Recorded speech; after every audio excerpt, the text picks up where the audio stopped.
Assalamu alaikum guys, how are you? I hope that you would be fine. As you know that we are here with a new lesson. आज हम जिस lesson को पढ़ाने जा रहे हैं, this is we call could and have. Guys, इससे पहले मैं आपको could have पढ़ा चुका हूं.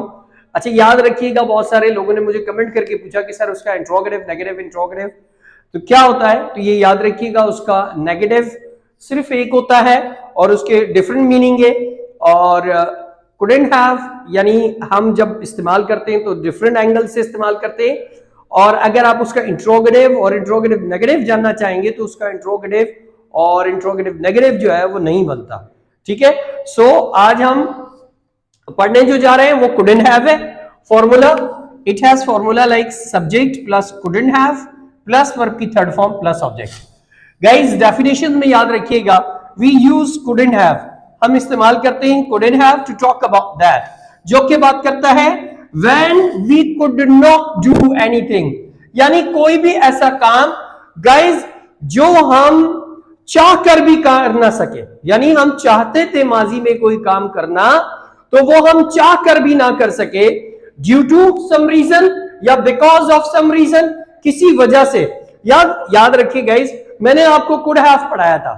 कुड हैव का मतलब ये होता है कि कोई भी ऐसा काम जो आप माजी में चाहते तो कर सकते थे लेकिन आपने जानबूझ के नहीं किया. लाइक फॉर एग्जांपल, आप अपने दोस्त के साथ गए, आपने एक शॉप पर जो है वो जैकेट देखी, बहुत अच्छी जैकेट थी. आपने कहा कि आपने दुकानदार से कीमत पूछी, उसने 5,000 कहे और आपके पास सिर्फ 3,000 है. और आपने कहा यार मेरे पास 3,000 है. आपने अपने साथ दोस्त जो गया है उससे पूछा कि आपके पास कुछ पैसे हैं. उसने कहा नहीं मेरे पास नहीं है. तो आप वो जैकेट छोड़कर आ गए और जब घर पहुंचे तो आपके दोस्त ने जेब में से बहुत सारे पैसे निकाले. तो आप ये कह सकते हैं कि यार तुम चाहते तो मेरी मदद कर सकते थे, तुम चाहते तो मुझे पैसे दे सकते थे. This is we call could have. ठीक है, आपने जानबूझ के नहीं किया.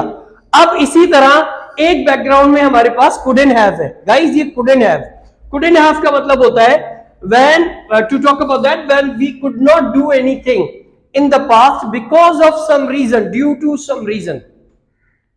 गाइस किसी रीजन की वजह से जब आप कोई माजी में काम ना कर सके तो उसके लिए हम इस्तेमाल करते हैं couldn't have. could have जो कि हमने जानबूझ के किसी काम को माजी में नहीं किया और हमारे पास काबिलियत भी थी उस काम को करने की लेकिन हमने नहीं किया, that is we call could have. और कोई भी ऐसा काम जो आप करना चाहते थे माजी में लेकिन ना कर सके उसके लिए हम इस्तेमाल करेंगे couldn't have. जैसे मिसाल के तौर पे, कल मैं शादी में, एक कजन की शादी थी, मैं शादी में जाना चाहता था लेकिन मैं चाह कर भी जा ना सका क्योंकि कराची में बहुत तेज बारिश हुई. तो इसका मतलब है कि कोई भी ऐसा काम जिसमें आप चाहते थे किसी काम को करना लेकिन किसी रीजन की वजह से ना कर सके. भाई मैंने अपना सूट भी तैयार कर लिया था, मैंने अपने स्लीपर्स भी, जो कुछ मुझे पहनना था मैंने अपनी ड्रेसिंग तैयार करके रखी कि मैं शाम को जो है रात को शादी में शिरकत के लिए जाऊंगा. लेकिन इतनी तेज बारिश हुई कि शहर का निजाम धर्म भरम हो गया तो मैं जा ना सका. अब कोई मुझसे कहेगा कल आप शादी में गए तो मैं कहूंगा कि मैं चाह कर भी शादी में शिरकत ना कर सका क्योंकि बहुत तेज बारिश हुई. इट मींस यहां मैं जाना चाहता था लेकिन किसी रीजन की वजह से कोई काम ना कर सकना, this is we call couldn't have. अब एग्जाम्पल की तरफ चलते हैं. जैसे मिसाल के तौर पे, आई couldn't have met her, मैं चाह कर भी उससे मिल ना सका because her father was there. यानी because her father was there यानी आप चाह कर भी किसी काम को ना कर सके, मैं चाह कर भी उससे मिल ना सका.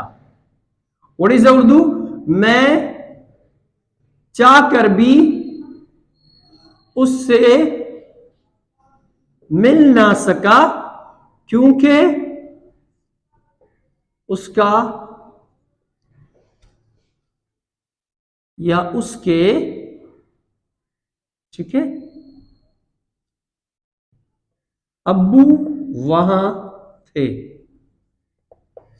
यानी मिसाल के तौर पे अगर आप इंगेज्ड हैं, ठीक है, और आपकी इंगेजमेंट हुई है और आपकी फियोंसी भी जो है वो किसी शादी में तकरीब के लिए आई और आप चाहते थे मिलना लेकिन चाह कर भी उससे शादी में ना मिल सके क्योंकि वो अपने अब्बू के साथ बैठी थी।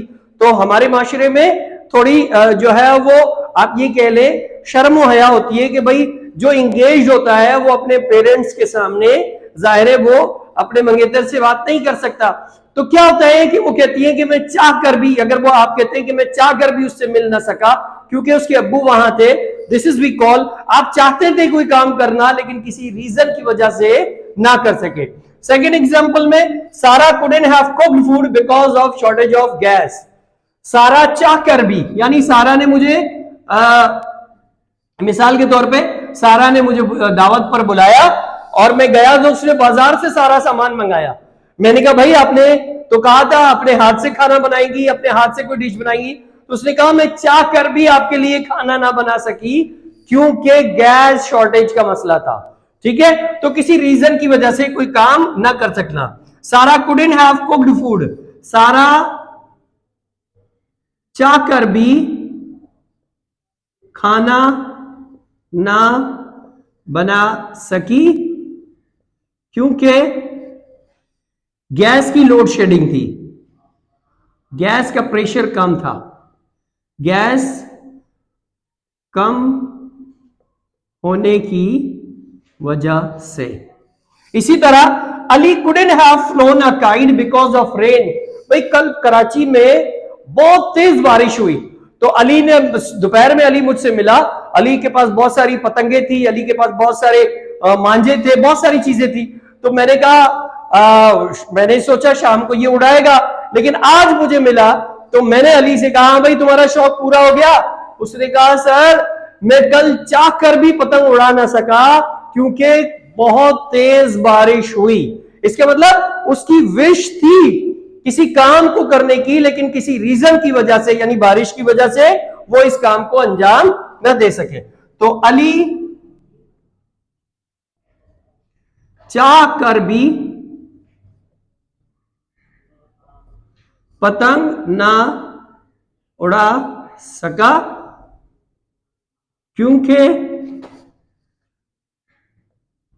बारिश की वजह से। ठीक है, तो गाइज ये याद रखिएगा, this is we call couldn't have, यानी कोई भी काम ऐसा जो आप चाह कर भी माजी में ना कर सके उसके लिए हम इस्तेमाल करते हैं कुडंट हैव। गाइज अगर आपको मेरी वीडियो अच्छी लगी हो तो कमेंट करना मत भूलिएगा, और जो नए हैं मेरे चैनल पर उनसे गुजारिश है मेरे चैनल को सब्सक्राइब करें और बेल का आइकन दबाना ना भूलिएगा, क्योंकि अगर आप अंग्रेजी सीखना चाहते हैं तो मेरी नई नई वीडियोस आपको मेरे चैनल पर मिलेंगी। Thank you very much.